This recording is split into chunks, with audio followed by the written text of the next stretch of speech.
नमस्कार दोस्तों, कैसे हैं आप लोग। हमारे YouTube चैनल श्री जीवन मंथन में आपका हार्दिक स्वागत है। माघ मास में कृष्ण पक्ष की चतुर्थी तिथि संकटा चौथ के रूप में मनाई जाती है। इसे संकष्टी चतुर्थी, वक्रतुंडी चतुर्थी, माही चौथ और तिलकुटा चौथ भी कहा जाता है।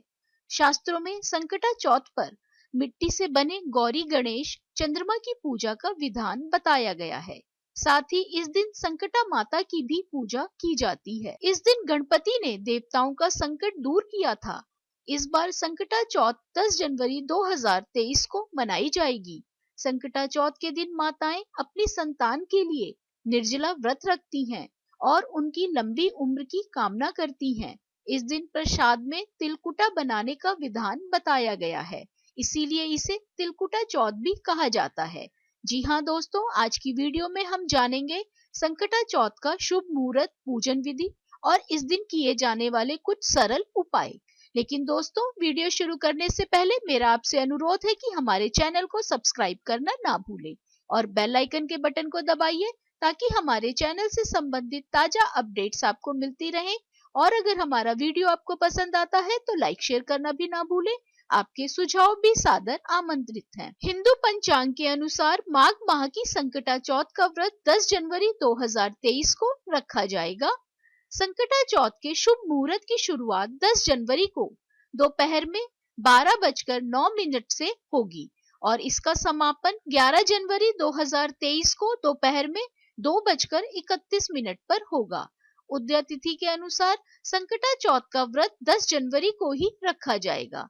यह व्रत रात को चंद्रमा को अर्घ देने के बाद ही खोला जाता है।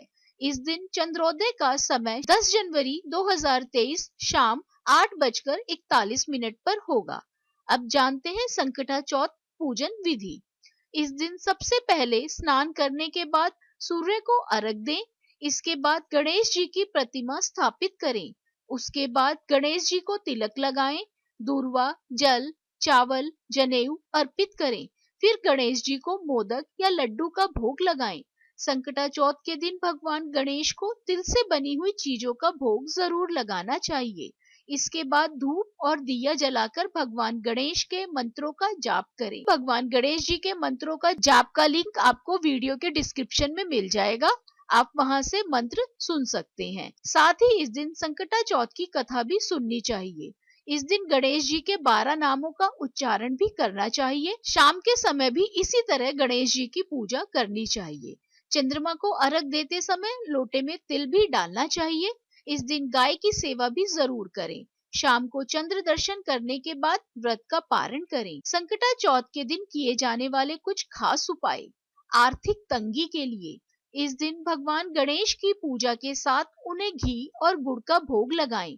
पारण के बाद इसे प्रसाद के रूप में खाएं और घर के सभी सदस्यों को बांटें।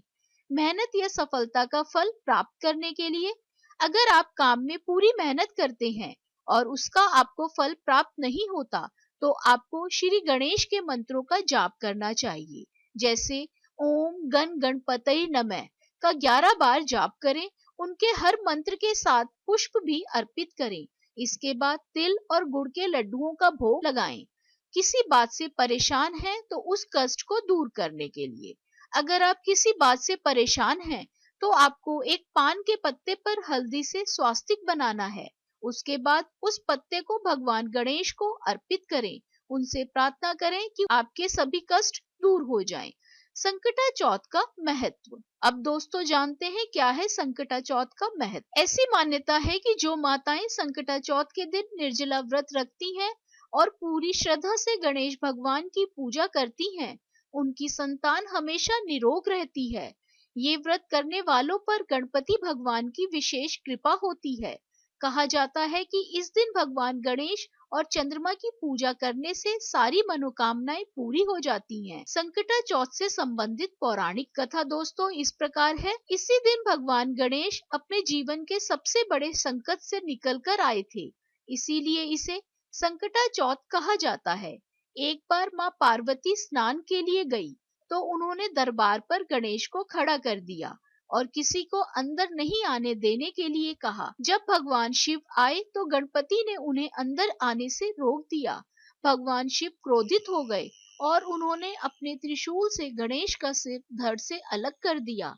पुत्र का यह हाल देख माँ पार्वती विलाप करने लगी और अपने पुत्र को जीवित करने की हट करने लगी। जब माँ पार्वती ने शिवजी से बहुत अनुरोध किया तो भगवान गणेश को हाथी का सिर लगाकर दूसरा जीवन दान दिया गया और गणेश गजानन कहलाए। इस दिन से भगवान गणपति को प्रथम पूज्य होने का गौरव भी हासिल हुआ। संकटा चौथ के दिन ही भगवान गणेश को 33 करोड़ देवी देवताओं का आशीर्वाद प्राप्त हुआ। तभी से यह तिथि गणपति पूजन की तिथि बन गई। कहा जाता है कि इस दिन गणपति किसी को खाली हाथ नहीं जाने देते। आशा करते हैं दोस्तों संकटा चौथ से संबंधित ये जानकारी आपको पसंद आई होगी। राधे राधे। आप सभी पर ईश्वर की कृपा सदा बनी रहे।